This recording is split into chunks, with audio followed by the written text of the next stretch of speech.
Warning. The following views shared on this podcast are the unfiltered expressions of our vibrant personalities.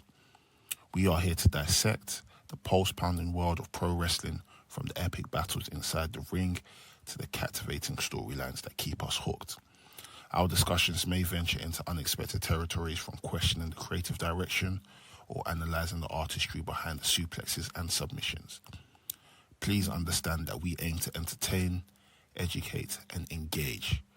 But please also remember that we are just merely fans and observers, and we are not actual wrestlers, journalists or industry insiders. As we always say, by the Mandem, for the Mandem. Enjoy.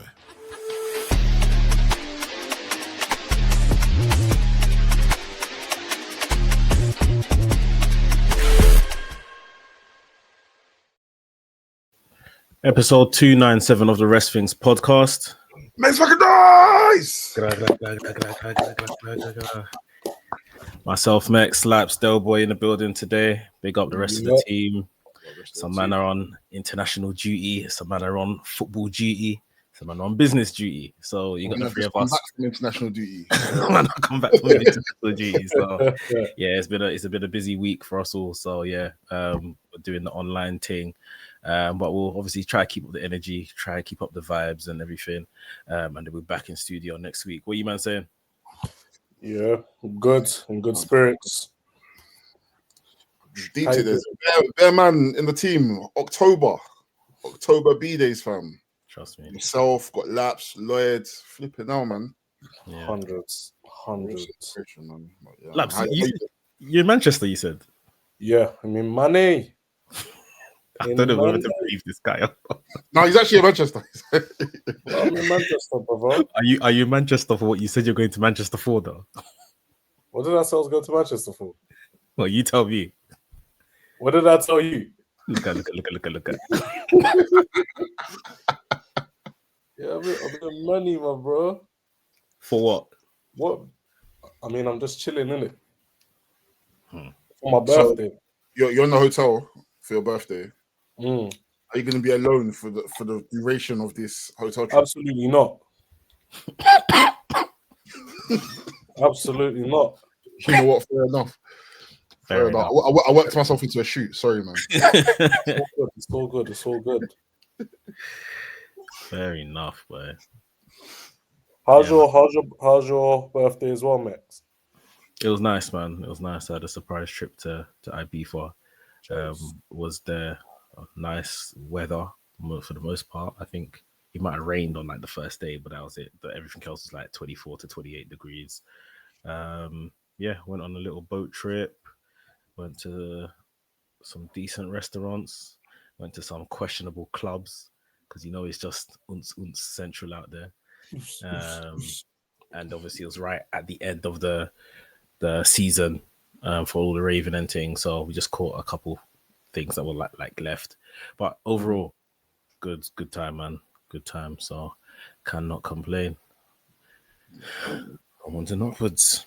We love to see it, man. We love to see it. So, Mandem, what's on the agenda for today? What we starting with? Blackish month shoutouts. Yes. Yeah, we can start off with that. Do you want to start off, Laps? Obviously, the pro wrestling world just lost another man. Sir Mo from Men on a Mission, wrestler from the 90s, just passed away. I want to big him up because this was actually the first time that I heard of him as well. He was way before my time. I got to watch a couple matches as well. Him and Viscera eventually became tag team champions back in WWF. So just want to give him the shout out and that rest in peace as well. Nice one. Peace. Do you want to go next? Shall I go next? Yeah, I don't mind going. So I'm gonna shout out someone I don't believe we have shouted out. Mercedes Moné. A questionable figure right now. There's a lot being said. There's something we're gonna chat about Mercedes Moné today as well. But I think generally, 12 belts, 9 of them are actual titles. You can't fault the woman. Like we've got to discuss where this is all going to lead to, but she is doing, I think, what she pretty much set out to do when she left WWE. So yeah, she's a poster girl for wrestling right now. Definitely, you know, when it comes to black women in this industry, she'll go down as an icon. Like, so yeah, I think Mercedes Moné, definitely shout out for this week goes to her from me. Big up Mercedes. I'm gonna give a shout out to Darius Lockhart, professional wrestler and owner of Arshay Wrestling, doing some amazing stuff over there in the States with Arshay Wrestling. They recently unveiled their new tag team titles that were inspired by Khan from AEW.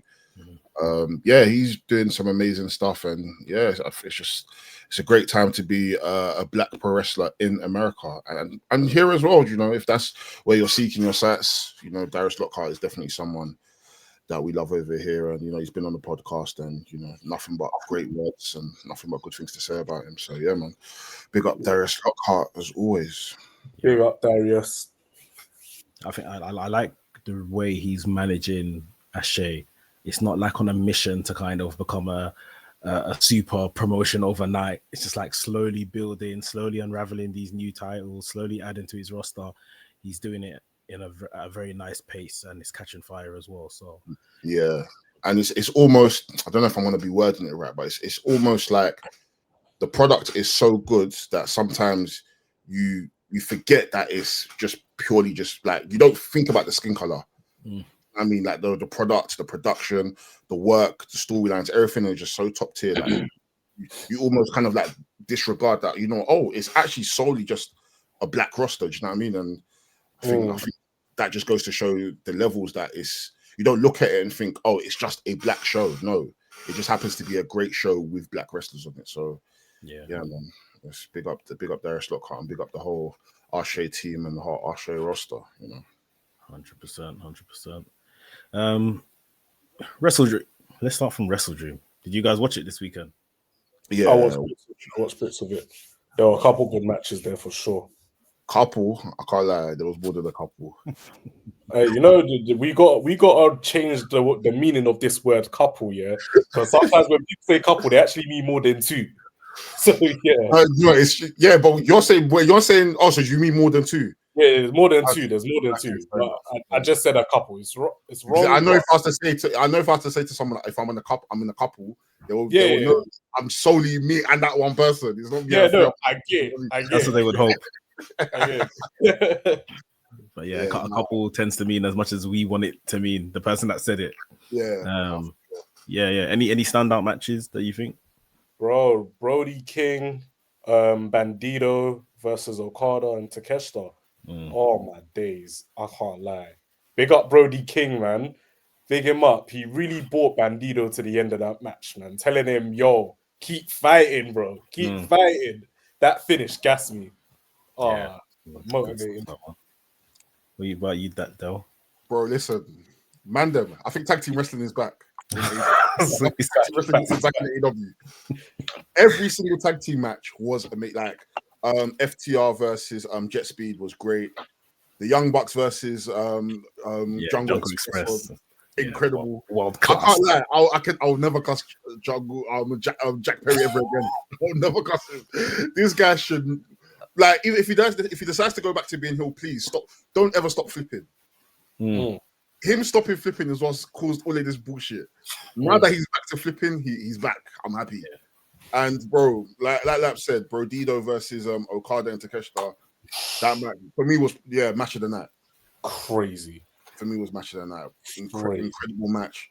Just like the little nuances. Okada, what's he giving Takeshita the Rainmaker, and he's like and laughing.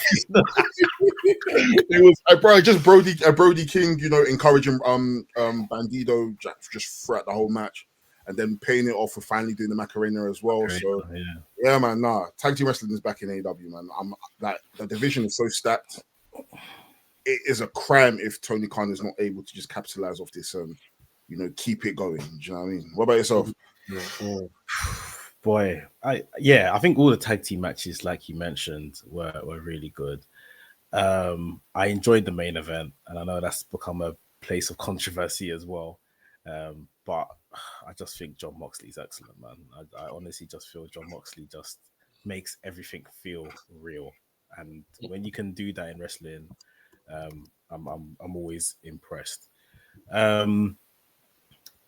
If anything, on the flip side, I feel like I was a bit let down by the women's matches.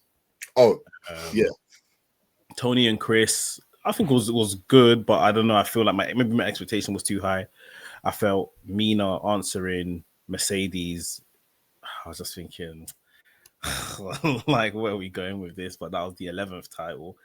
And then Jamie Hayter and Tekla as well. I just didn't feel like, I don't know. Maybe my expectations were too high. I don't know. I think for me, out of all the women's matches, I think I probably enjoyed Jamie Hayter and Tekla the most. Chris Statlander versus Timeless Tony Storm. I think it took a while for it to kind of get into its groove. For me to get to a point that I enjoyed it. Mercedes, I think I love Mina, but her answering was just very much like, okay, I already kind of know where this is going. So I'm not necessarily expecting something absolutely excellent, and it was an okay match. It was just okay for me, and yeah, like you said, I just feel like the women. I feel like Ola saying this, but the women didn't really. The women didn't really deliver for me this pay-per-view. You know what I mean? Yeah, no, I hear it. Let's run through the card. Did you watch the tailgate stuff? Because I didn't watch the tailgate. No, I didn't watch the tailgate stuff. Okay, so just to kind of go through those results, Death Riders, outside of John Moxley, beat the Conglomeration guys. Eddie Kingston. Their new entrance video is sick, by the way. Yeah, I saw it on social media. Their new entrance video is proper sick. Eddie Kingston and Hook beat the Frat House, Griff Garrison and Cole Carter. Big Boom AJ and Big Justice, they had a little thing with the Don Callis family, didn't they? And I think I saw it on social media. And Willow Nightingale and Harley Cameron beat Penelope Ford and Megan Bain. I did see this match. My brother was watching this. I watched it with him. This match was really good. And Jet Speed beat FTR, right? Yeah. Yeah, beat that. Did you see that? FTR beat Jet Speed, sorry. FTR beat Jet Speed. Okay. Yeah, FTR beat Jet Speed, yeah. What's this thing of the broadcast starting and the match is still going on? Oh, so basically, because the match started on the on the tailgate show, on the tailgate thing, yeah, and it carried on into the actual show. So that's when the whole pyro and the intro, and then like it was. I've seen a lot of people complain about it online, saying, "Oh, this is very low rent. Like this isn't." In my head, I'm just like, sometimes it's different. You know what I mean? Like you don't always have to start the show off like the same. And naturally, with a lot of these matches, they have a 30-minute time limit. So if they go over their time limit by proxy, they're gonna have to go. They're gonna have to start the match when the show starts. You know what I mean? Yeah. I was just confused because, like I said, I didn't watch the tailgate, so I tuned into the pay-per-view, and this match is already happening, and I was like, what's going on? It was a cheeky way to get this match onto the main card. Yeah, it was a cheeky way. I think they knew that they wanted it to be on the main card anyways, but they said, you know what, we've got a bit of time on it. But it worked out in it, and it gave people a moment to talk about. So yeah, that was good stuff. To start off the actual show, we had the women we mentioned before. Jamie Hayter beat Tekla. Like you said, probably the best of the three sort of thing. Yeah. Any predictions from where Jamie Hayter goes from here? They've got the women's what is it?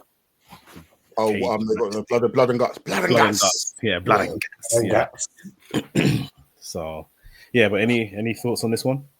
I think even moving past blood and guts, anything other than Jamie Hayter going for the women's title is irrelevant to me, genuinely. Yeah. Like we've been trying to build to, she never actually lost the title. I mean, she lost the title, whatever, she was injured. Now she's come back to reclaim it.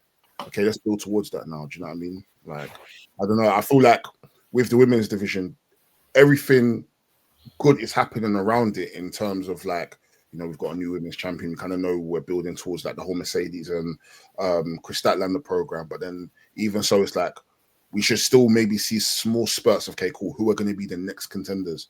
Who are the people? But then maybe that's the aim of blood and guts. Whoever champions them to victory, maybe that's the person that we're going to look at. Okay, cool, this is the next contender, depending on what happens between Mercedes and Chris Statlander. And we'll see what happens. Yeah, like yourself, I feel like very much like I complained before about I'm watching Will Ospreay, I'm watching the best wrestler undeniably on this show, not to go after the world championship. Like it confuses me. Like it's how I feel like watching Jamie Hayter. Like just I like Tekla. I think Tekla's done very, very well since coming in. I could not have predicted this trajectory for her, but like Jamie Hayter should be right at the top.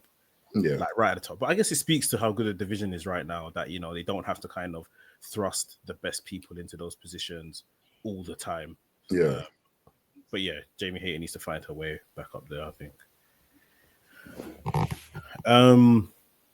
What did we have after this one? This was the 500k match happened. Jurassic Express beating the Young Bucks. Just an epic match. Bro, this match was picket. This match was picket. People are so good, man. The Young Bucks are so good. It's just everything they touch when they're on it, on their day, it turns to gold. Yeah. I think I even said it on Discord as well. You know what? I put my hands up. I genuinely think the Young Bucks might be the greatest tag team ever. They are. I can't fight it anymore. I've been trying to fight it for years. I like the Young Bucks. But now I think what they've done over like the last 5 years in AEW, bro, they're undeniable. Like you can't there's no argument. Like you can love your Dudleys, you can love your Hardys, you can listen, I love them guys as well. But when we're talking bell to bell, when it comes to in-ring, when it comes to psychology, storytelling, match quality, they are the best. There's nobody better than them. Genuinely. Yeah, there's nobody better than them. I can't fight it anymore. I'm a fraud. I can't fight it. I'm a fraud. I can't fight it anymore. I've been trying to fight it in my head. Sometimes I'll be like, you know what, they're good, but nah, I can't fight it. They're so good. You know, my thing with the Young Bucks. Sorry to cut you. Go ahead, bro. Like they've got that a good balance between that entertainment factor as well as that wrestling ability as well. Like a couple of the moves that they were just pulling off throughout that match was like, raw, these lot are still doing this at their age. It's mad. And it just makes me wonder, like, how long are they going to keep wrestling like this for? Not to say they should stop, but like, it does make me think, how far are they going to really push their limits and their physical limits to keep up this quality? Because like, they've done it all, except, you know, go to them sides. Yeah, which they nearly did. And if they did, they probably wouldn't be AEW, to be honest. Yeah. Albeit for maybe a Vince McMahon, they probably would have ended up over there.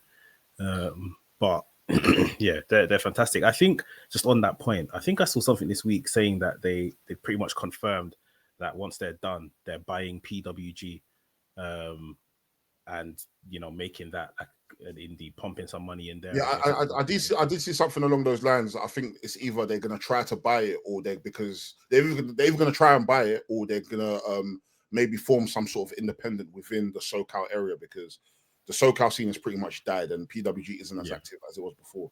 SoCal used to be one of the heart and soul of independent wrestling in America, and now it's pretty much non-existent. You're going to have to go to the West Coast or the East Coast or the Midwest to, you know, well, not the West Coast. You have to go to like the East Coast and Midwest just to, you know, flourish now. Do you know what I mean? The SoCal scene is completely dead. And if you think about the people that came out of it, like the Frankie Kazarians and the Young Bucks, it's not there anymore.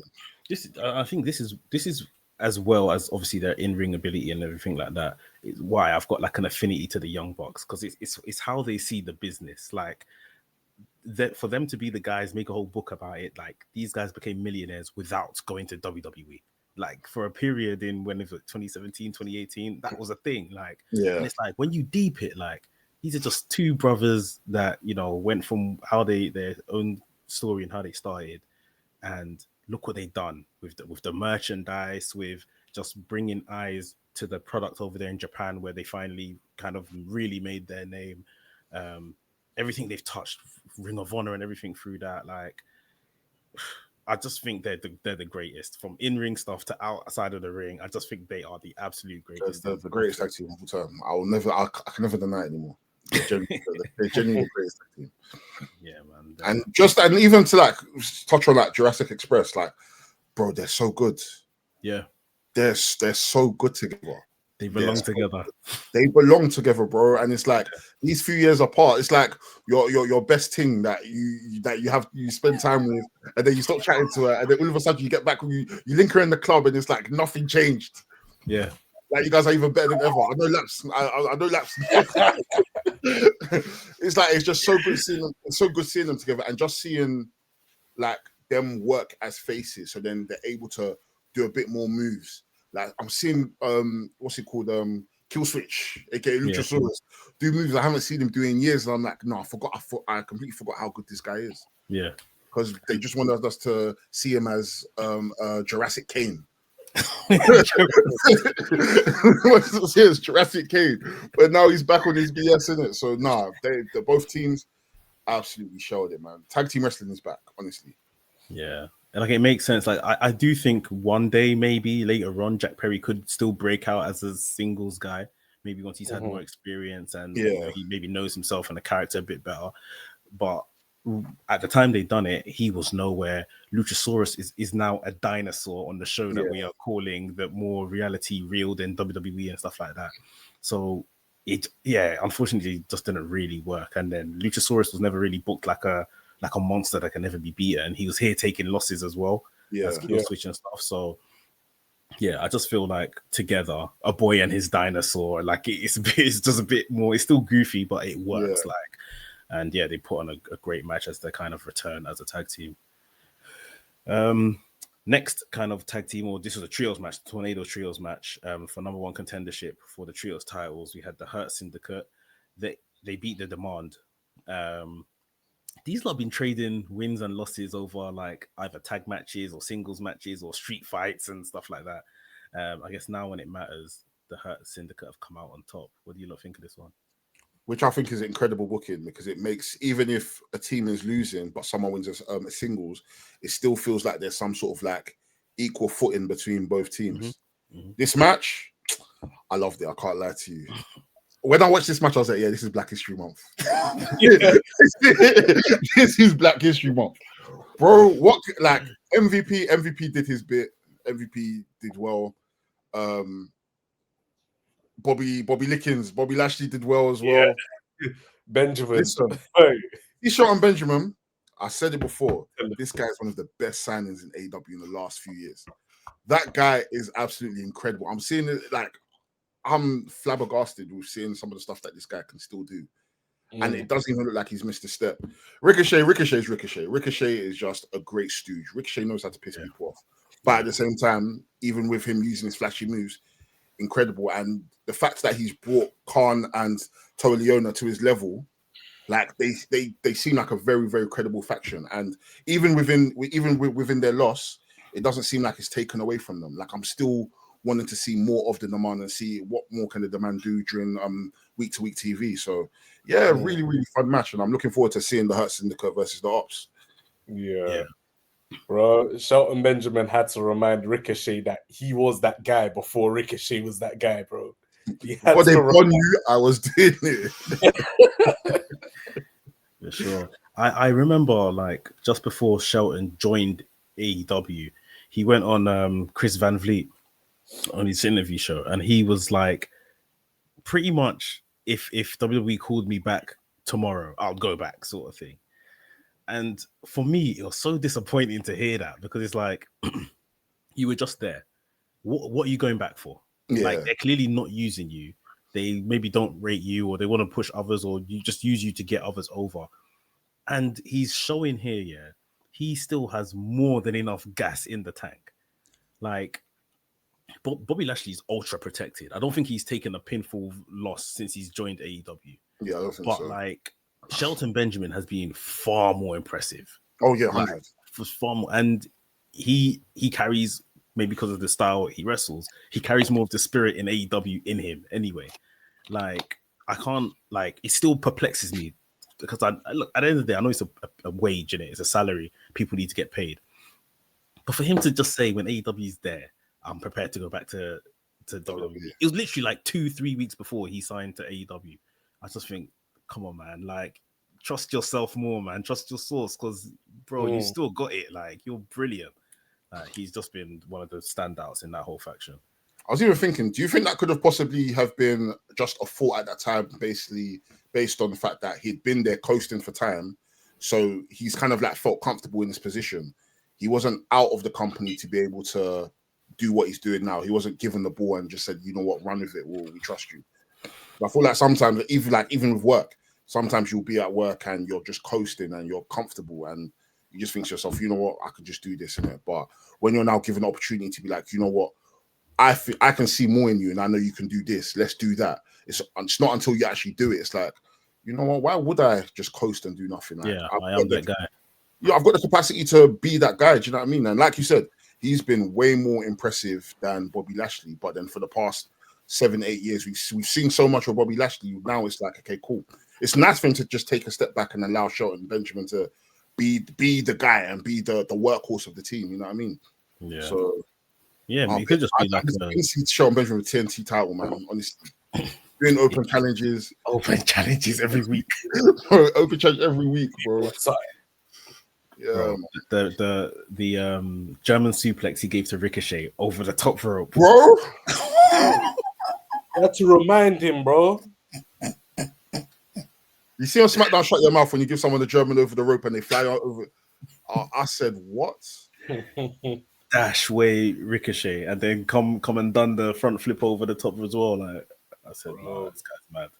That was man nearly collapsed MVP when he done it. Bro, you almost slipped on the table as well. Yeah, honestly, so good. Yeah, I can't wait to see them versus the Ops. And I don't know. I mean, the rumors are still going that MVP or whomsoever wants to add someone to the mix with the Hurt Syndicate. And I don't know, will it come at the point of maybe it's MVP in there and then he takes another loss and he's thinking of, I keep getting pinned, like maybe I'm not up to it. Or before they face the Ops, does he look to kind of start finding who that person is going to be to join the trios? Or maybe, he loses firstly and then brings someone in and they go again and then win. I don't know how they want to do it, but nothing against MVP, but I just do want to see someone else in there. Yeah. I like it. Do you reckon there's any like suitable candidates right now on like the AEW roster that could possibly? Okay, Kevin Knight is my pick. Like, yeah, there's heads and shoulders above anyone else. Kevin Knight is my pick. But yeah, I agree. Or if you wanted to now, Don Callis it up. There's a whole faction in Ring of Honor full of niggas that you can go and just collect. True. And there is nicked off as you. There is nicked off as you. Do you know what I mean? Carly Bravo, True. like the man. I really STP, like Carly yeah, he's very good. Carly Bravo is very good. good. STP team, man. Do you know what I mean? Yeah, you don't even have to talk. Carly true. Bravo will just do all the talking for them. You know what I mean? Yeah, that guy should be on TV. Bro, he's a TV level act just in terms of his charisma. Even Sean Dean has really come into his own. He definitely has. Them two together, they've really brought something out of each other, which I think is excellent. You know what I mean? Shane Taylor's a great promo. Lee Moriarty has improved so much being with them. You know what I mean? So sometimes you just need to be around your own, and you feel comfortable. You know what I mean? So right. But yeah, Kevin Knight's definitely my pick. If I was to pick anyone to be in Hurt Syndicate, it will definitely be Kevin Knight. For sure. TNT Championship match. Proto Star Carl Fletcher defended his title against Mark Briscoe. To be honest, I was very happy that this result came in because I thought, they're gonna give Mark Briscoe the title in it. Like I feel it's coming. It may still be coming, but like I just don't really want to see it happen. Right. I don't know. It's weird. Yeah, like especially not from Carl Fletcher. If he wins it from someone else, I don't mind. Yeah. Not from Carl Fletcher. So I was happy to see this, and it was a good match as well. Yeah, this was at this point we've seen Carl Fletcher and Mark Briscoe wrestle so many times. Now it's just like it's automatic for them. We know we're going to get something excellent from them, man. The Carl Fletcher is just each match he's improving. Mark Briscoe, you can't help but not want to see him win. He's excellent. And when he finally gets that payoff of actually winning, it's going to be an amazing day. Do you know what I mean? And he's going to have a good title run as well. So. But not now. Let the young bull Carl Fletcher get on with his shit, man. Do you know what I mean? I'm excited to kind of see where this run kind of goes. Do you think that the TNT Championship is under Carl Fletcher, or they should just be kind of doing more with him and the championship? I think they should be doing more with him and the championship. And also, I think more people should be wanting the champ. Like, I don't know. I think it's just an AEW thing where it doesn't necessarily seem like there's people chasing these belts. It's just like they'll have matches, and then 1 week someone says, "Yeah, I want to." I don't know. I think maybe I'm too fed-brained where I like number one contendership matches, and I like people wanting to be important. Yeah, but yeah, I want to see more from Carl Fletcher, but then I also want to kind of see more of like the backlash of like the infighting of Don Callis family. Like is like you guys are a family. Is Okada and Takeshita their feud? Is it not affecting you guys? Is it not affecting you as a champion? And what about the people that are inactive, like Lance Archer, who's barely wrestling, who'll now go to pre-show and be smiling when that's meant to be your big monster? Like, is someone like that not affecting how you are within the family? Like, we're all meant to be on the same level. Do you know what I mean? Like, there's just different layers to it. But yeah, I think they could definitely be doing more with Carl Fletcher. Yeah. What about you? What do you think? I think right now it just feels like he's holding a belt. Like, the other belts are presented better. Obviously, one's a world championship. Okada has one, so even though it's very new, it's a really more important sort of thing. Yeah. Okada amalgamated the two other ones in it. So yeah, Okada's got those. Yeah, and then he's got this. Like, I think it's good for what they're doing with the Don Callis family, but I just feel like it should kind of just mean more. Yeah. And to be honest, that's probably the same with Okada and his belt as well at times. But yeah, I don't want it to feel like he's just holding a trinket just to say he's got a belt. Yeah, just to say he's holding it, yeah. But Do you think maybe some sort of open challenge, like going back to like the open challenge format would work, or is that, do you think that's maybe does that work with a heel? Yeah, that's what I was about to ask. Yeah, do you think it's better suited just for solely face wrestlers? Maybe for a face, yeah. I mean, to be honest, I just think Carl Fletcher should be higher up the card. Like, him facing Hangman felt right, and I think he should just remain in and around that scene. And maybe, he's the one that shows a bit of dissension and maybe wants to go after Okada's belt, sort of thing. He's maybe telling Don Callis, tell Okada to put it up in a match for me and I can win it, or something like that. That's more so in line with his character. I just feel the TNT title. Who had it before him? Daniel Garcia. Oh no, Dustin Rhodes. Dustin Rhodes, yeah. Daniel Garcia. Yeah, I don't feel they're doing much with it. The belt has been in the chiz for a minute. Yeah. It's been in the chiz for a minute. Although he's not a brilliant guy now, it's just like the belt itself is still carrying that bit of a stench. So wait, are you saying the TNT title doesn't feel like the secondary belt of the company now? I guess it isn't, though. It's the third belt in the company behind the unified thing and stuff. So, and the world title. So yeah. If I'm honest, it feels like a European title. Yeah. No. That's a great shot. It feels like a European title. I feel like there's titles above it at this moment. I think the only way to remedy this is Carl Fletcher needs to be maybe in more shorter feuds, so have more defenses to the point where he's defended his title more than Adam Page has had this title, and then do a Jay Lethal say, listen, this is the real world title. Yes. Yeah. This is the most important title of the company. And that is the only way that this belt will even matter anymore, because he every week, even if it's like every 2 weeks he's defending the belt, he can be saying, listen, this belt has been defended more than the world title. It's seen more than the world title. How can this belt not be more important than the world title? Yeah. Listen, denounce the world title. Yeah, denounce the world title, denounce the champion, make your belt, like, position it in that place, sort of thing. So yeah, give us some nonsense spiel like TNT is showed worldwide. This is the biggest championship across the world. Like, yeah, it could work. Exactly. But yeah, we just need to do a bit more of it. As a main evented that many shows, so it makes sense. Yeah, like the world champion haven't main evented. All right, cool. I'm gonna make sure this TNT title is gonna be main event in pay-per-views next, and then you just go from there. Do you know what I mean? Yeah. Or even if it's main event in Dynamites. Yeah, that would help. That would definitely help. Let's talk about the women's world title. Kris Statlander defended her championship against Toni Storm. Yeah, like we said earlier on, I think like this match was fine. I think they've told a good story to get us here in this kind of weird, at times gay kind of thing they've been doing with one another and stuff like that. And then the match was fine. I feel like Toni can now kind of move on, and we'll see where she lands, and see if this kind of alters her character any further as well. My intrigue peaked at the end when Mercedes walked out when Kris was still in the ring. So she kind of trampled over Kris Statlander's celebration. And Mercedes Moné walked out, started her match, telling Kris Statlander, the world champion, to get out of the ring and all of that kind of stuff. Mercedes Moné was brought out with the frat boys. They were carrying all of her other titles and stuff, which I thought was a weird pairing. I didn't know if I'd missed something on the pre-show maybe as to why they got the honor of carrying her belts, but it was just her.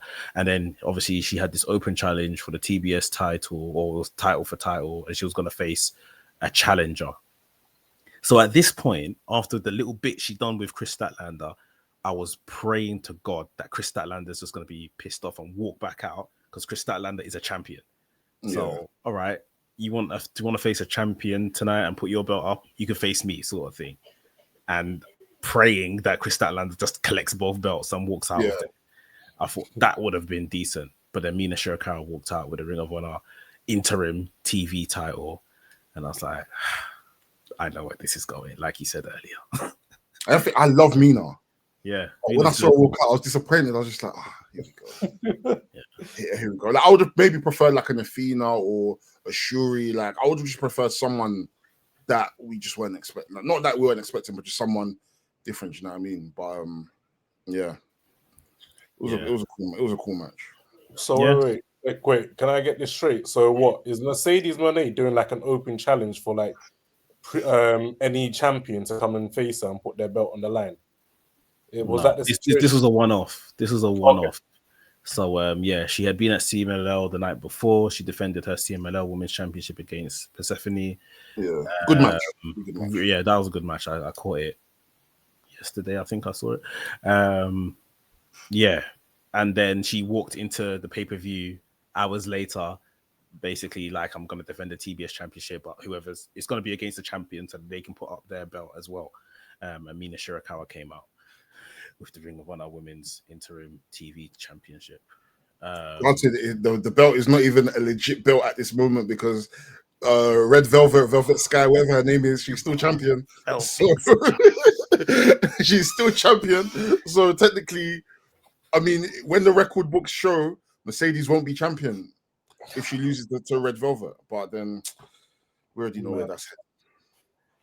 Yeah, that don't make sense though, because the world champion was there. Why didn't you just challenge the world champion? Seemingly, that is the match that's happening at Full Gear now next month. Kris Statlander versus Mercedes Moné for the women's world title. I don't think the TBS title's on the line, or it's not right now. But someone was putting out a fake graphic. Someone put out a fake graphic saying November 32nd. I think that's what, yeah. And it said live off pay-per-view. Not live on pay-per-view. That almost got me, you know. I think that's probably the direction that they're going anyway. It's just a case of will Mercedes titles be on the line as well. I think this might be a good time to just interrupt the review to just discuss Mercedes and these belts. So she won obviously the Ring of Honor one, number 11. She won a title in Canada, Winnipeg, making that the 12th title she's now holding. I don't think she's beating Ultimo Dragon's record. No, I think she has. With belts, I think with belts she has. In terms of actual titles, yeah. She hasn't beaten it yet. I think Ultimo had 11 titles. Yeah, he had 11. He's only pictured of 10. He had 11 titles. Yeah. What is the end game here? Have you guys seen the discourse online this past week about this all? Like, I haven't necessarily seen too much on Twitter about it. I've not really been on Twitter too tough, but I know it's very mixed. Mm. Of course, her fans are very like, yeah, and there are a lot of people that are saying that in terms of like what she's doing for the women's scene, like it's uplifting everyone, rare, it's cool. I think the positive I'm getting from it is that she's going to companies that don't necessarily have that much kind of like notoriety. She's working with people that probably never would have gotten a chance to work with her unless they got signed to a major company. And you know, these companies are getting good gates when she comes in. But on the flip side, can we name every single one of these companies that she's winning titles in?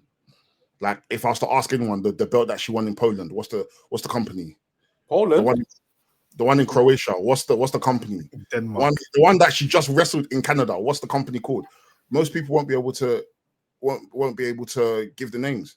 And even then, are people naturally going to watch the full shows? Like, you're okay, cool, you're gonna watch the Mercedes match, but is that building enough retention for people to say, you know what, I actually want to come back and watch this show, or I actually want to buy tickets for the next show, even if she's not there? And we've seen it with, let's be honest, we've seen it with the UK company, Rev Pro as well. When Mercedes is announced, yeah, every single, like, they draw in a big house, and when she's not there, they're still doing decent numbers, but at the same time, there's people that are naturally just going there for Mercedes and not necessarily staying for. People are going for the wedding; they're not staying for the cake, unfortunately. So I get it. Yeah, it's. I saw Brian Alvarez saying this past week. Like, again, what is the end game? Will Mercedes go around the world now and lose 12 times and drop all of these titles, or will she lose to one person? Will she put all the belts up against one person and then lose them all to one person, and then that person goes and loses them around the world? Or will she like relinquish them? Like, how does this end? Yeah, you know what, Mex? In a situation like that, I think she'll have to relinquish it all, because if she loses it all, she's losing stock. The stock market's crashed now if she loses all the titles. If she gives it to someone else to lose, especially if they're an up-and-coming wrestler, their stock's even tanked even more. They're now a penny stock. So she has to relinquish it, bro. That's the only way. I don't think she can relinquish it. Think of it like this: if you're a booker, you've paid X amount for Mercedes to come in. So the fact you've paid her is you've paid her to come in and win. So at some point you're gonna have to pay her to do a job. For her to come and job, you're still paying X amount and you're expecting X amount of money.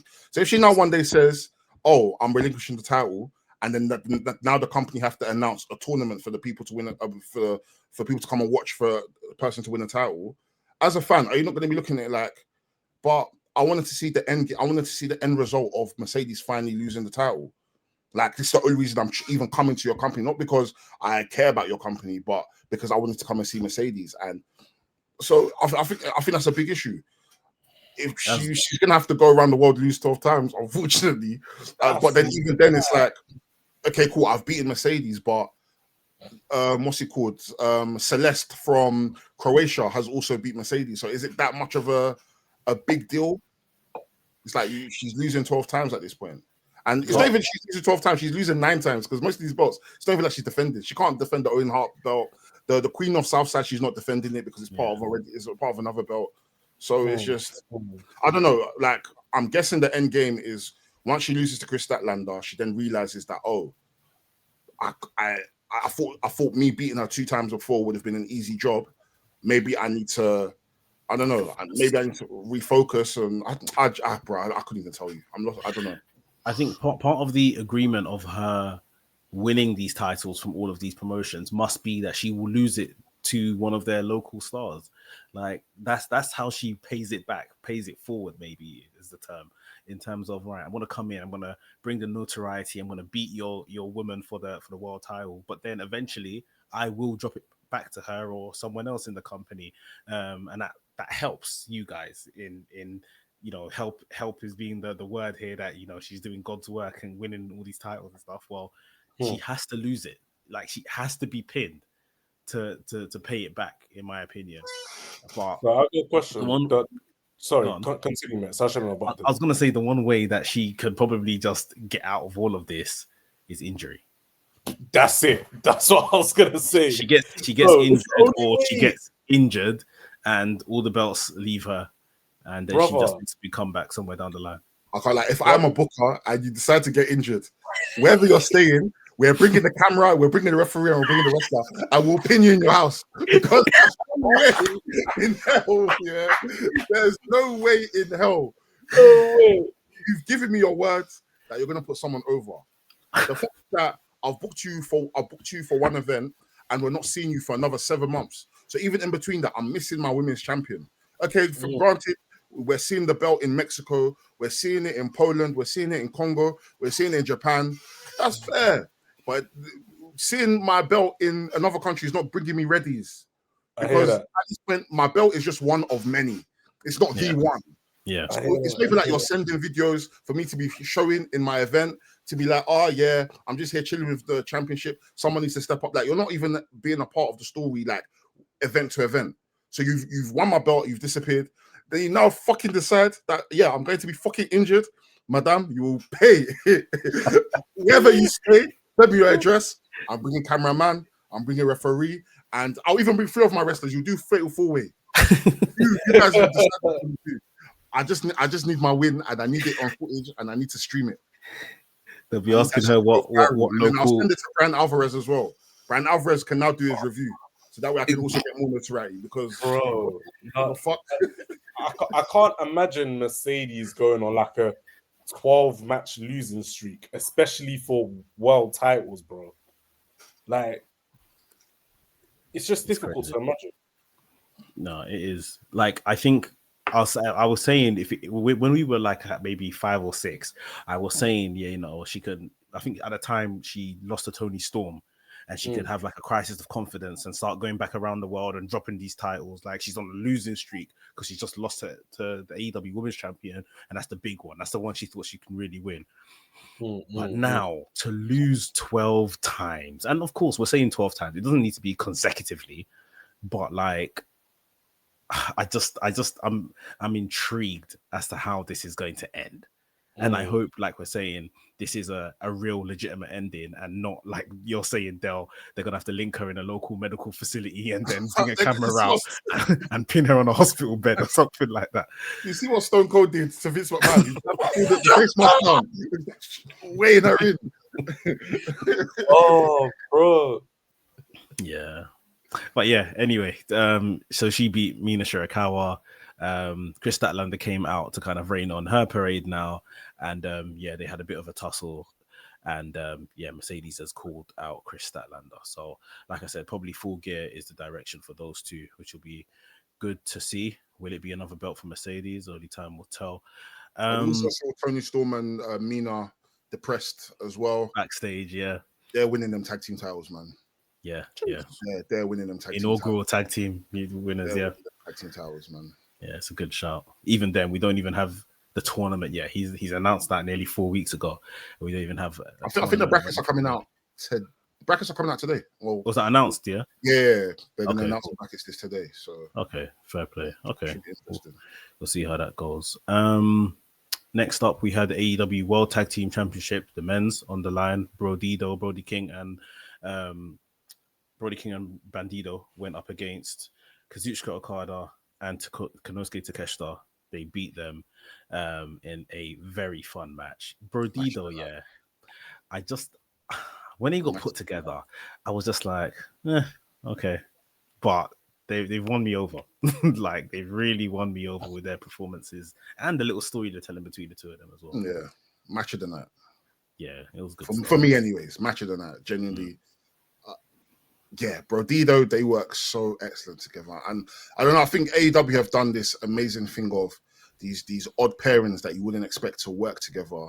Yeah. And their chemistry is just out of this world. And just even like the whole story of like Bandido, like wrestling with his dislocated shoulder, and you know, Brody King just there trying to encourage him, and even the stuff between Okada and Takeshita, yeah, excellent. Like, just absolutely excellent match. Tag team wrestling is back in AEW.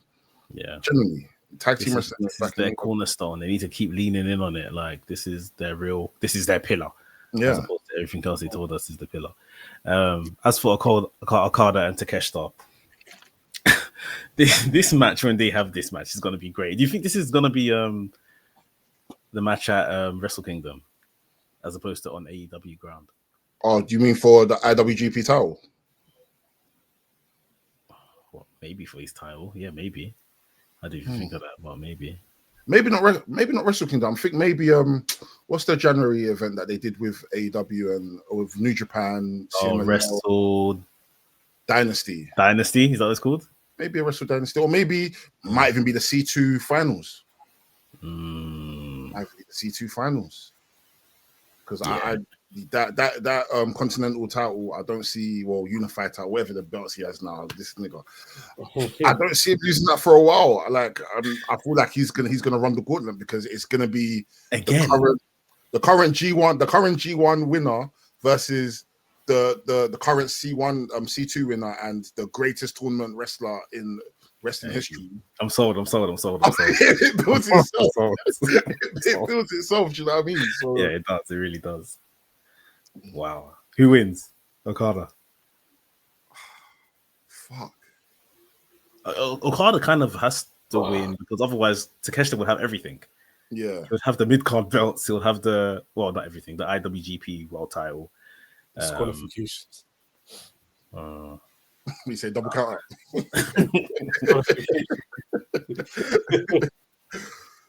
I'm really enjoying it. Okada might take it. Yeah, they found a way to book Okada. I can't lie. I was looking at it and I was thinking, at first, this looks a bit higgy. I don't know if they're doing the right stuff, but Okada has a way to book him. Okada's had a year. I can't lie. Like the matches he's had this year, ridiculous. Yeah. Like even though he's phoned it in, but even then, when it's time for him to go into that next gear, there's nobody like Okada. And I'll never forget him clotheslining Takeshita and just laughing about it, just pretending to be sad. Like, that is funny to me. Yeah, it's ridiculous. Like, he's such a partner, he's a prick. That's the word. He's a prick. He's a prick. Like Okada is just a comedy wrestler in the body of the greatest wrestler of all time. That's yeah. That's literally it. He's a comedy wrestler wearing a Rainmaker's jacket. Yeah. Literally that. This match was really good, man. Really we had the world title match, which I was surprised it wasn't the main event, but then obviously we got what we got afterwards. Yeah. Hangman Adam Page defending the championship against Samoa Joe. Successful title defense. Very, very good match. I thought this was a lot of fun. Never really believed for a second Joe would get the win. Absolutely not. But yeah, good match. 3 buckshot lariats, I want to say, to get the finish, which helps kind of keep Joe looking strong. End of the match, every man is in there. Powerhouse Hobbs in there, Shibata in there, everyone dapping up Joe, dapping up Hangman Adam Page. They all stand together, and then Joe calls the shot, takes out Hangman. Hobbs and Shibata laying in on Hangman. Hey, it was so good to see Shibata, you know. I couldn't believe seeing Shibata. Yes! That's what Shibata doing road. I was like, what? I was like, yes. I thought they were going to be like, oh, Joe, calm down and everything like that. But no, like they were with him. The man were with him. Now the name Ops makes sense. It makes sense. Like, what the hell is a face op? I can't understand. Yeah. It makes no sense to me.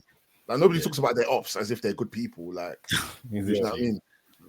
Massive pagans.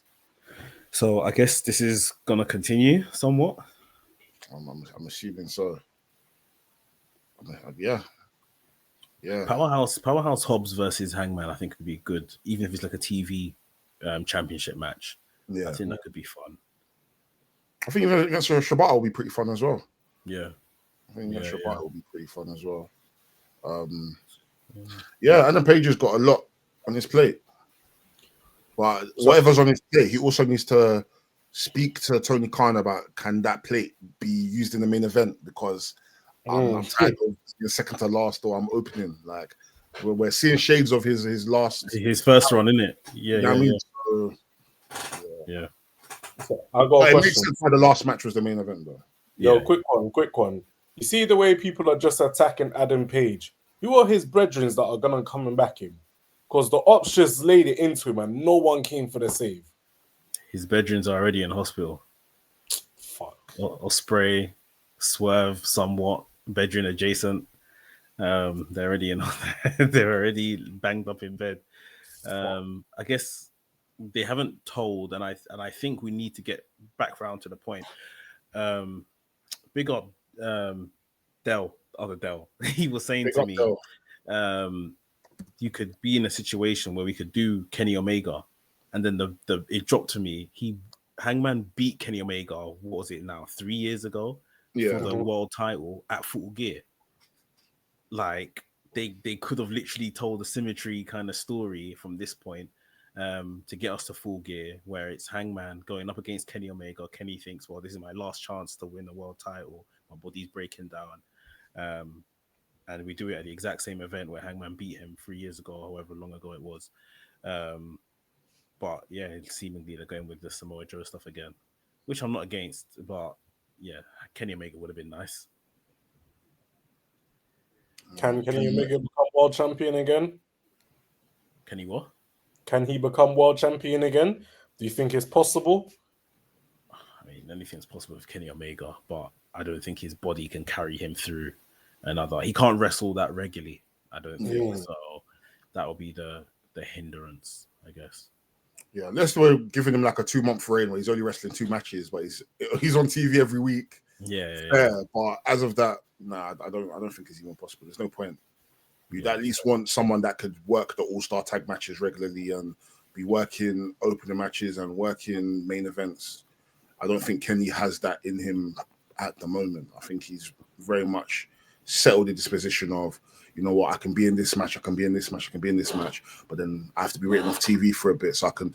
He's basically the Roman Reigns of what's it called? It's injury rather than Hollywood that's calling him away from Yeah, this is it. He's a return match as well, so Yes. Yeah, I think a one-off championship match at Full Gear would have been nice, but like I say, it's seemingly going another direction. And last but not least, we had an I Quit match. Darby Allin, John Moxley. Who was going to say I quit first? Darby Allin defeated John Moxley following a litany of things happening to John Moxley. He basically ate Sting's moveset from Darby Allin, following Sting coming back and helping even the playing field, because obviously all the Death Riders and stuff got involved. We saw gnarly spots like John Moxley sticking like a pick in between Darby Allin's finger and fingernail, like using it to kind of wedge open Darby Allin's fingernail. I can't. I'm never squeamish about anything. Like nothing sets me off. But that made me very uncomfortable. I'll be real. Yeah. Like watching that spot, I was just like, yeah, that was nasty. That was too like. That's where I draw the line. I've seen niggas get bottled. I've seen their shit. But that one, I was like, nah, I can't do this. That's too much, son. This was too much for me. Yeah, there was all kinds of crazy spots in this one. The one that's, I guess, taking the cake is the aquarium, the little fish tank that they brought in to drown Darby Allin, which, listen, from point of view, being a parent as well, I can see what the uproar is all about and stuff. Yeah. But just from a wrestling point of view, I actually thought that looked, as a visual, pathetic. Like, bringing in this little pre-made tank to put into the ring and dunk a man's head in it. Like, I would have preferred something like you either find a way to get a hose from the back, like a fire hose that's in the building, and wheel it into the middle of the ring, and you maybe hold Darby Allin's head over the apron, and you'll spray the hose, like trying to drown him, like Chinese water torture almost. Like, as opposed to sitting on a chair, handcuff him sitting on a chair, just spray the hose on him. The tank, I didn't want to be what to say. It was just pathetic. Like, honestly, I hate it. As a visual. Next, you see your example? Perfect. Amazon. You see what we got? Temu, Shein. Literally, bro. They gave us the budget. Honestly, I just think visually like from where these guys were in the match, like the punishment they're putting each other under, it just felt a little bit pathetic. We've got this little pre-made water tank that we're bringing into the ring. Like, bro, I'm not saying you have to. I'm not saying you have to drown a man in it. Like, but if you're gonna drown him properly. Try and do it for real. Like, you know. And I just felt like that looked a bit pathetic. Yeah. Like, even when the Sting broke it, I was like, okay, all right then. All right then, mate. I liked it when Sting broke it because it's like, what's his rubbish in the ring? Like, even when I feel like because I'd only watched the match today, I'd seen like the clips of it when it was happening live after the Samoa Joe and Adam Page match. I was tired, so I just went to sleep in it after he got turned on by the ops. So I went to sleep. So I was like, cool, let me catch up on it today. So when they've now put I'm watching the match, I'm like, okay, cool, this is a cool match. So when I've now actually seen them like put the tank in the ring, I said, come on, guys, come on. Look how you guys are doing my boy John Moxley. This guy is a sinister man. Lunatic fringe. That big truck that these guys drive every single week. You couldn't go and find a swimming pool or a freaking tank that you could go and put in the back of there and then drown my man's head in. You decide to go and get something for Hornswoggle. You guys are fucking taking the piss. For Hornswoggle. You guys are fucking taking the piss. And I think what kind of took me out as well, that it did kind of look a bit cooperative, like the way they'll black. Of course, Moxley doesn't obviously want to kill Darby Allin. Like that's not what we're here to watch, innit? But it just felt very like, for something dangerous, it still seemed very safe. And it's like, if someone was to try and dunk my head in that type of tank, I'm going to turn sideways and just spill the tank over. Yeah. You know what I mean? Do you know what would have worked? In an I Quit match, I would have preferred it feels like the old school way where you go backstage all over the arena. Surely you could have had something like that backstage set up ready for that and done it better. Yeah. Potentially, yeah. Especially where it's not going to be the finish, so you could have done the spot backstage and then come back out, sort of thing. Yeah, exactly. But where does this? Because obviously it's got quite a bit of outrage and stuff online over the past week. Where does this rank for you guys in terms of AEW dangerous stunts? They've done more dangerous. The fish tank itself is 0. It is the bottom. The fish tank for me was the dumbest and the shittest spot they've ever done. Like, just from a visual standpoint, it was like, come on, really? Big boss Moxley is going to bring this small tank. This small tank that you can't use, that Nemo, you'll be able to find Nemo in there. You're telling me, dumb. Come on, man. For me, it was just dumb. And then Sting breaking it, and then the whole the whole water spilled everywhere. It doesn't even it did nothing for me whatsoever. Yeah. It did nothing for me. But even in saying that, when I was watching the whole match, I was just in awe of Moxley, because in my mind I was just like, bro, Moxley's actually the guy. He's so good. Moxley's actually the guy. Like, Moxley is generally a main character. Do you know what I mean? And I've seen a few people online, they're not necessarily happy with Moxley's booking over the few months. They feel like he's lost too much, but I feel like even in loss, Moxley has still garnered that same type of prowess and power that he hasn't lost. Do you know what I mean? Like, I feel like Moxley's still that guy. Even that's not to say that if he continues losing, he's not going to lose some aura. But at the same time, like, bro, look at Joker. Joker is someone that gets beaten up by Batman all the time. But Joker's still seen as this sinister guy. Do you know what I mean? And that's the best villains are the ones that can be beaten and still come back and tell that story. You know what I mean? Still strong. No, you're right. I guess one conversation that's happening online again this week was, all right, Darby's vanquished Moxley or whatever. Like, the Death Riders should turn on Moxley now, because it's like, you lost to this guy. The Death Riders should basically do Moxley like they did Danielson. And get rid of him, sort of thing. But why for me that won't work is because although Death Riders have been front and center of our TV screens for a very long time now, they haven't really built up anybody. Like, if Death Riders get rid of Moxley, they're toast. People saying Cesaro step forward, Claudio step forward. Claudio can't lead these, man. I'm sorry. Like, yeah, there's just nothing there in terms of after Moxley. These guys have still kind of remained in their positions, and no one's pushing for that next kind of lieutenant position. Outside of Moxley, the only really compelling person that I feel like has grown into their role within Death Riders is Wheeler Yuta. But then even then, I don't think that's someone that I could see as a leader, because that's someone that garners way too much heat. Like, this is the person that's meant to collect the pins. He's the person you're meant to boo. And Claudio, this guy just gives us good entrances. That's it. He just gives us hilarious, funny entrances, and that's his role. But then he when it comes to like the in-ring stuff, he smashes it. But as someone that can actually come out and orate an actual like narrative and make you feel something, there's nobody else besides Moxley. And maybe Pac has only just come back, so it's hard to say with him at the moment. Even him, he's having an identity crisis. He went from kick pads to then dressing like Davey Boy Smith to now dressing like Tyler Bates. So even then, I don't know what this guy wants to do. So that's not someone I can call a leader. So they can't kick out, unfortunately. So if it were a situation where they did kick Moxley out, it sounds like, based on what you said, they would actually have to bring in someone new to become their leader. Sort of like what the Bullet Club's done in the past as well.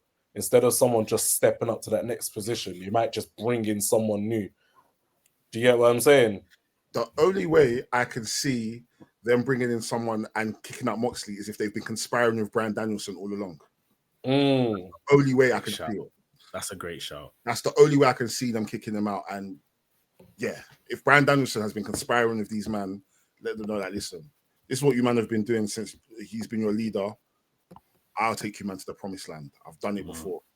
It's a great shout. I would have thrown Jay White's name into the hat as someone to bring back and put as the front man of a group like this. I think Jay White would work, but yeah, ultimately they can't afford to get rid of Moxley because none of them feel elevated, and I don't know whether that's the aim of Death Riders, for one of them to eventually, you would like to think the likes of the Wheelers and the Daniel Garcias grow, but will they grow to kind of overthrow the leader in Death Riders, or will they just grow and go off and do their own thing? I don't know. Yeah. But yeah, no, they've done good work, Moxley and Darby Allin. Yeah, that was the pay-per-view. Yeah, another strong showing by AEW when it comes to pay-per-views, man. The good guys don't miss. AEW ain't missing at all. Yeah. Just a couple other things here and there, I guess, over in the E that we'll just kind of run around and sweep up on before we finish today. This contract stuff. We're seeing Andrade 1 year contract because of the way he was dismissed. He has 1 year, what do they call it? Non-compete because of the way he was dismissed. Samantha Irvine has come out recently and said she had a 2 year non-compete and she's just 1 year through it right now, another year to go. And she's not even a wrestler. Like a wrestler. She's not even on screen talent. Like all she does is cry when people win matches. That's it. all she does is cry. No, she's an announcer. So in my head, I'm like, to hear, like, when I saw the news, I was thinking, wait, what? Yeah, it's mental. She has the least dangerous job out of everyone. Yeah. Like, to the point where it's like, even if she was to work for other companies, that's not necessarily like, it's not a matter of being over or not being over or capitalizing on something with a Samantha. On an Andrade, I can understand if there was like a 90-day and he's popular, you don't want AEW to capitalize off that. That's fair. But 2 years for an announcer, that's insane work. It's absolutely wild. And even a year for being dismissed is wild, I think, as well. Like, you're telling someone you cannot work for a year. You cannot do your job. The job you've trained for years and years and years. You can't do it for a year. Like, in what other industry would I ever stand up in? If I go to work now and start teething computers, the chances are the only people that can stop me working for the next year is the police, because they're going to put me in jail. Like, my company can't stop me from working elsewhere for a year.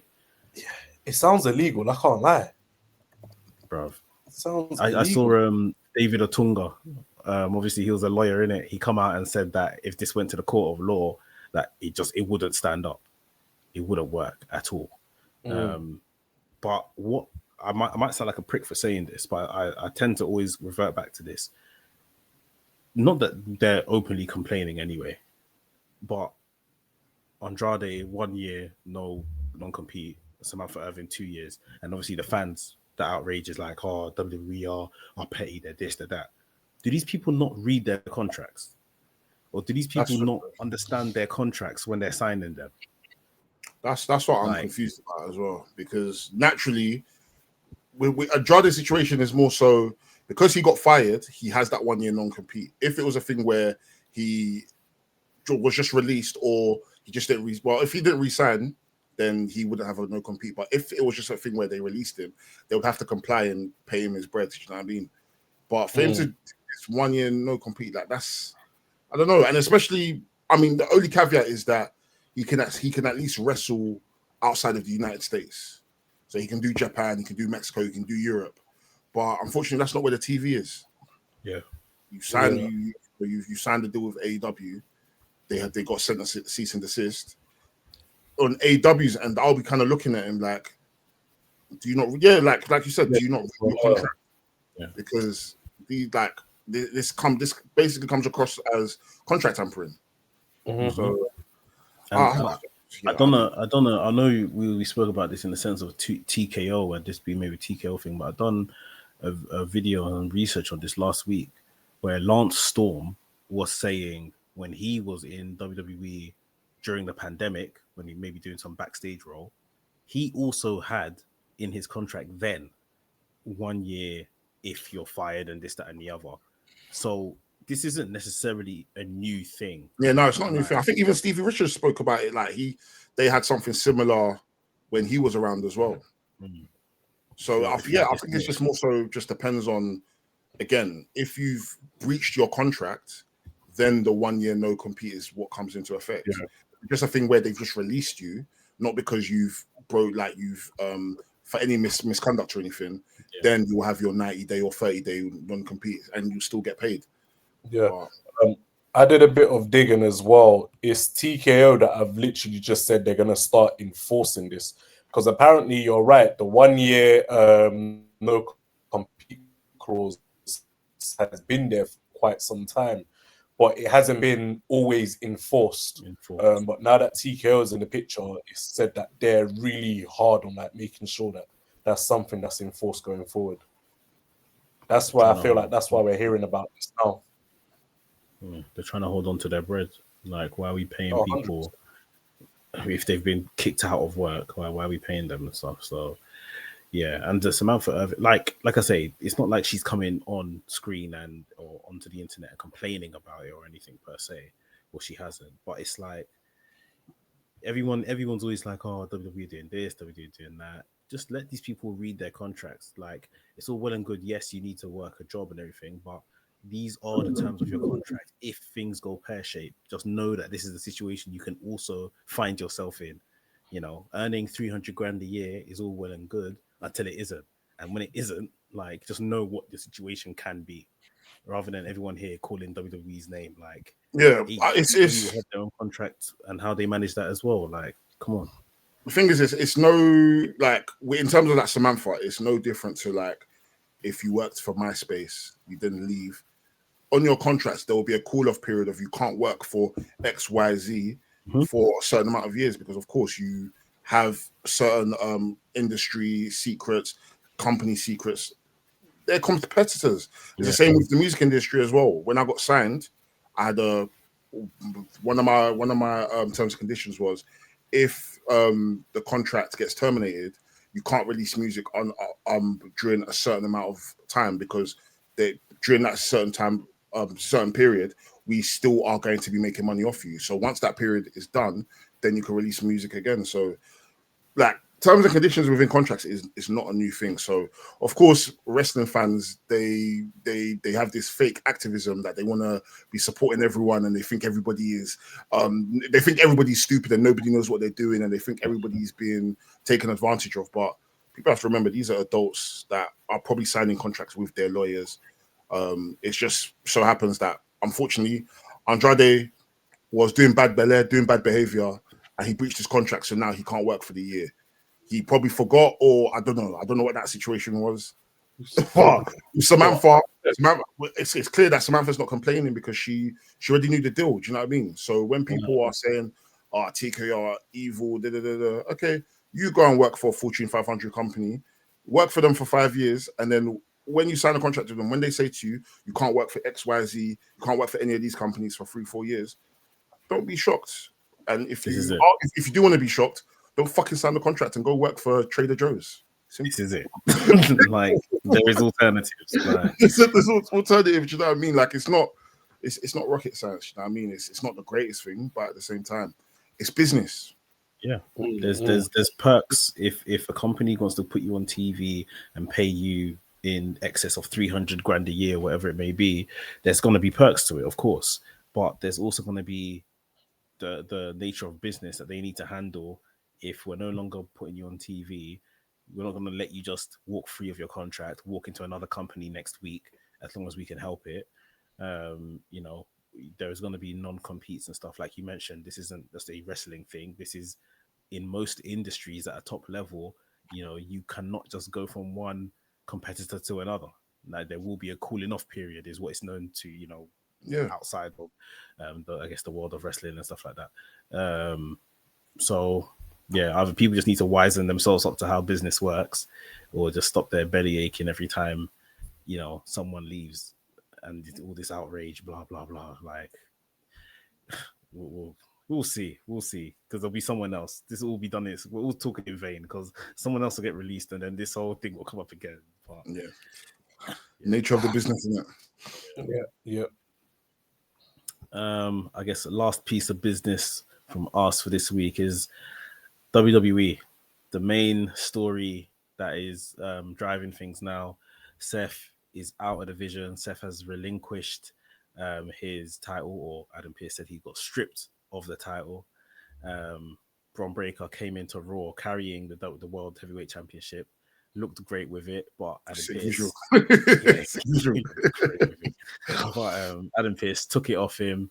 Adam Pearce, and not before Bron made him say please and everything.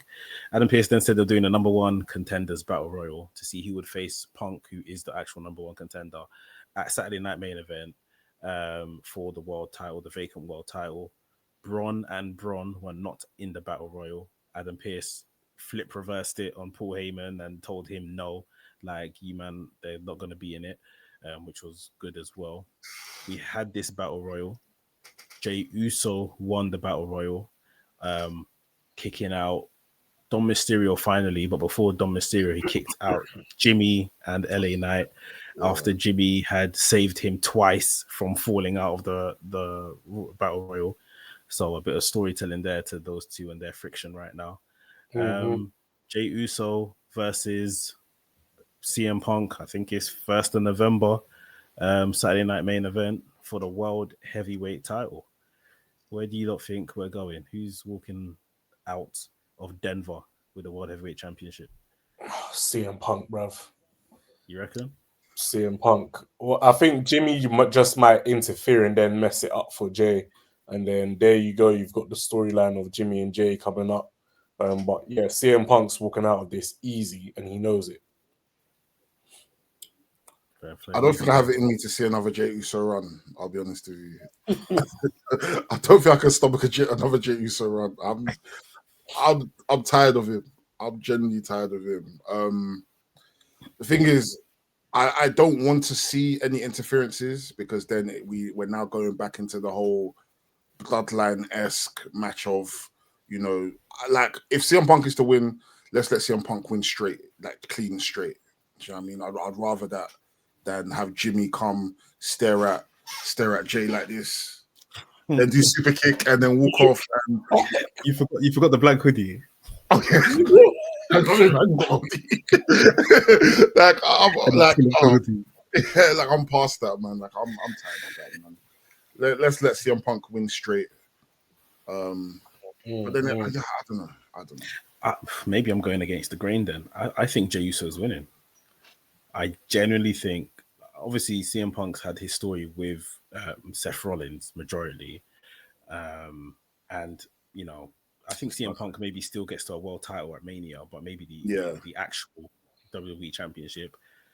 I think maybe Jey Uso turns heel in this match to get the win. Like, he cheats to beat CM Punk. Like, he's so desperate. Like, he's dunked his brother out of the bloody Rumble to get to this point. So I think we could see something where he cheats to win, and he's the world heavyweight champion. And with being a heel might give him a bit more pizzazz than what we got with his other world title run. Yeah, I'm not, gonna put any money on that, but like maybe, it could be more like he feels more comfortable, sort of thing. And it's the second time round, so he kind of knows how to carry himself. Two-time Jey Uso run. I can't believe it. But wait, speaking on that as well, does that make the route for Roman to enter the world title picture much easier now? So this is the rest of my prediction. I think we could be looking at, if Jey Uso wins, either a triple threat at WrestleMania, Jey, Roman, and Jimmy for the world title. That is. We're gonna have to send Del to a local medical facility in this bit. My nightmares are coming true. I can't believe Trainers, EMTs, everything is down. I don't want to see you guys. That's I don't want to see you guys till Christmas, but he's gonna have to see them at Mania. Oh fuck! I've lost. I think we could be looking at that. I think we could also be looking at Sami Zayn winning the Rumble in Saudi and Jey Uso versus Sami Zayn for the world title to round off that story as well. So yeah, I think CM Punk, maybe the Elimination Chamber is in Chicago. Maybe he wins that and then goes for the other world title, Cody's title. I would be mad at that. Who some people are even speculating that by the time that happens, Drew could be WWE champion. So then you got Drew and CM Punk kind of rounding off their story from last year for the WWE championship. And then the Samoans getting into chapter 4 of their 100 million chapter story. Oh God, what did I do to deserve this?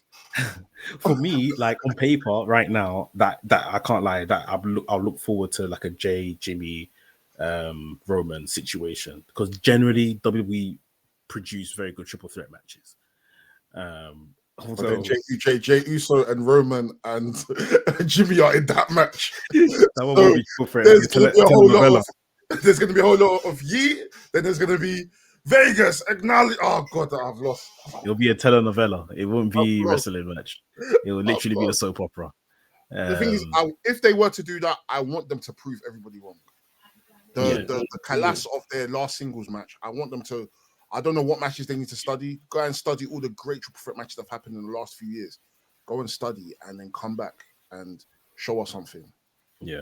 Show us something. Yeah.